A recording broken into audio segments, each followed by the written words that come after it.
Dear world, I understand that you are upset with us here in Israel. Indeed, it appears that you are quite upset, even angry.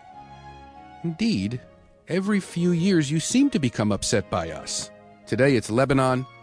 Yesterday it was the brutal repression of the Palestinians.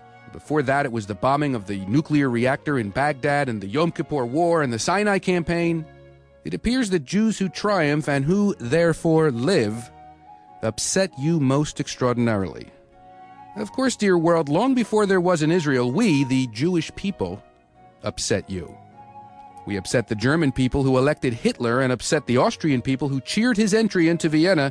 And we upset a whole slew of Slavic nations, Poles, Slovaks, Lithuanians, Ukrainians, Russians, Hungarians, and Romanians.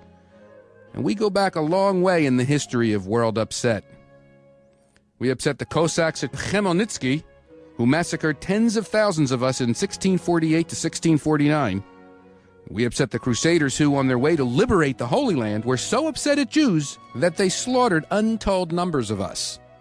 And for centuries, we upset the Roman Catholic Church that did its best to define our relationship through inquisitions, and we upset the arch-enemy of the Church, Martin Luther, who in his call to burn the synagogues and the Jews within them showed an admirable Christian ecumenical spirit.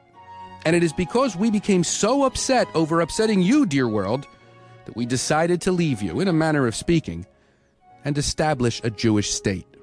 The reasoning was that living in close contact with you as resident strangers in the various countries that comprise you, we upset you, irritate you, and disturb you. What better notion, then, than to leave you and thus to love you and have you love us? And so we decided to come home to the same land we were driven out of 1900 years earlier by a Roman world that, apparently, we also upset. Alas, dear world, it appears that you are hard to please.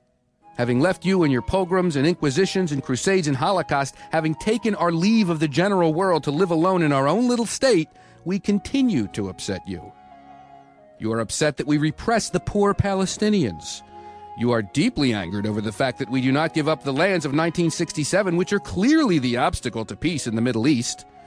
Moscow is upset and Washington is upset. The radical Muslims are upset and the gentle Egyptian moderates are upset. Well, dear world, consider the reaction of a normal Jew from Israel. In 1920 and 1921 and 1929, there were no territories of 1967 to impede peace between Jews and Arabs. Indeed, there was no Jewish state to upset anybody. Nevertheless, the same oppressed and repressed Palestinians slaughtered tens of Jews in Jerusalem, Jaffa, Safed, and Hebron. Indeed, 67 Jews were slaughtered one day in Hebron in 1929. Dear world, why did the Arabs, the Palestinians, massacre 67 Jews in one day in 1929? Could it have been their anger over Israeli aggression in 1967? And why were 510 Jewish men, women, and children slaughtered in Arab riots between 1936 and 1939? Was it because Arabs were upset over 1967?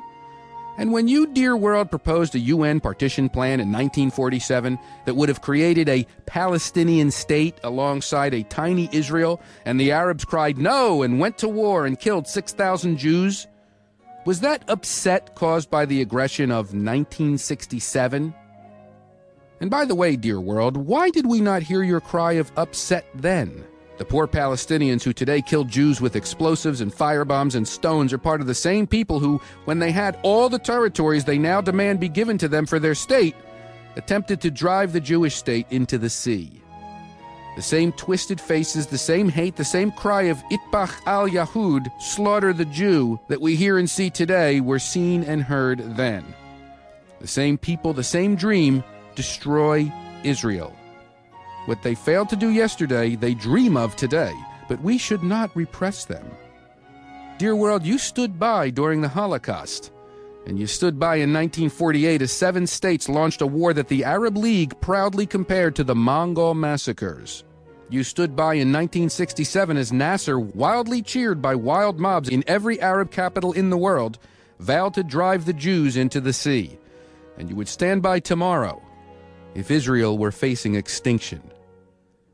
And since we know that the Arabs dream daily of that extinction, we will do everything possible to remain alive in our own land If that bothers you, dear world, well, think of how many times in the past you bothered us.